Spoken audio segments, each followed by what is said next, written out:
Titanic জাহাজ আজিলৈ সাগৰৰ পৰা কিয় উলিয়াই অনা হোৱা নাই?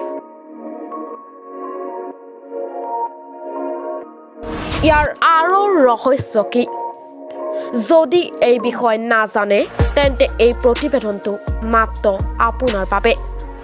আমি কৈ আছো পৃথিৱীৰ সৰ্ববৃহৎ জাহাজৰ কথা। আপুনি নিশ্চয় টাইটানিক জাহাজৰ বিষয়ে বহুত শুনিছে বা পঢ়িছে। আমি চিনেমাৰ কথা কোৱা নাই, আমি কৈ আছো প্ৰকৃত টাইটানিকৰ বিষয়ে, যাৰ আধাৰত চিনেমা নিৰ্মাণ কৰা হৈছে। পৃথিৱীৰ সৰ্ববৃহৎ জাহাজ টাইটানিক ডুবি যোৱা 109 বছৰ সম্পূৰ্ণ হ'ল, কিন্তু আজিলৈ ধ্বংসাৱশেষ কিয় উলিয়াই অনা হোৱা নাই? তাৰ আঁৰৰ ৰহস্য কি আপুনি জানেনে? হয়তো নাজানে।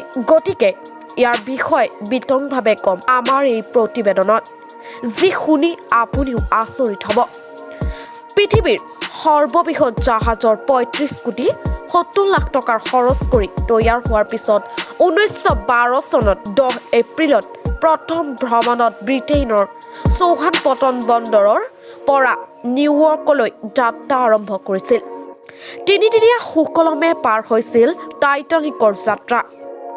4 দিনৰ মূৰত অৰ্থাৎ 1912 চনত 14 এপ্ৰিলত সংঘটিত হয় সেই দুৰ্ঘটনাটো।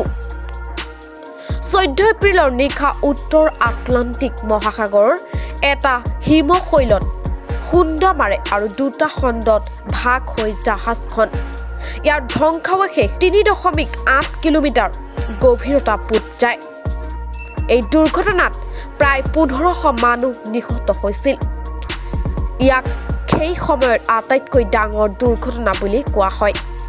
প্ৰায় 70 বছৰ জাহাজখনৰ ধ্বংসাৱশেষ সাগৰৰ তলত পৰি আছিল। ইয়াৰ ধ্বংসাৱশেষ প্ৰথমে 1985 চনত অভিযাত্ৰী ৰবাৰ্ট পলাৰ্ড আৰু তাৰ দলৰ দ্বাৰা বিচাৰি উলিওৱা হৈছিল।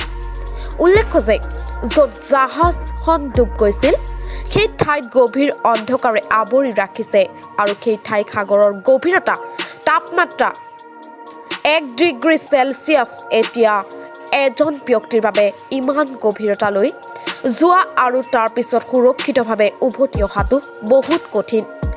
এনে পৰিস্থিতিৰ জাহাজখন ধ্বংসাৱশেষ উলিয়াই অনা বহুত দূৰৰ কথা, আৰু জাহাজখন ইমান ডাঙৰ আৰু গধুৰ আছিল যে প্ৰায় 4 কিলোমিটাৰ গভীৰতাত ধ্বংসাৱশেষ উলিয়াই অনাটো প্ৰায় অসম্ভৱ আছিল। সেইবাবে সাগৰৰ বুকুৰ পৰা আজিও টাইটানিক জাহাজখন উলিয়াই অনা হোৱা নাই। বিশেষজ্ঞসকলৰ মতে পৰৱৰ্তী 20 পৰা 30 বছৰত টাইটানিক ধ্বংসাৱশেষ সম্পূৰ্ণৰূপে গলি যাব আৰু সাগৰৰ পানীত মিহলি হৈ যাব। দৰাচলতে সাগৰৰ পানীত মিহলি হৈ যাব সাগৰত পোৱা বেক্টেৰিয়া ইয়াৰ লো গাঁথনি গুৰি কৰি আছে, যাৰ ফলত ইয়াৰ মামৰ লাগিছে।